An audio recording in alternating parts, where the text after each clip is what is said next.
ஏற்கனவே அவன் எரித்து விட்டான், எரித்ததை மறுபடி எரித்து விட்டான். தர்மம் காக்கும் தேவனோ தூங்கி போய்விட்டான்.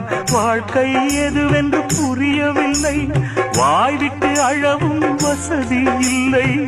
வெந்த புண்ணில் அல்லவோ வேலும் பாய்ந்தது, விதியால் வந்ததா இல்லை, சதியால் வந்ததே தொல்லை. விதியால் வந்ததா இல்லை, சதியால் வந்ததே தொல்லை. வானத்தை பார்த்தேன், பூமிய பார்த்தேன், மனுஷனை இன்னும் பார்க்கலையே. நான் பிறந்தது அழுதிடத்தானா, ஏ விதியே சரிதானா? தங்க என்னும் தங்கம் இங்கே தீயில் வேகும் இப்போது.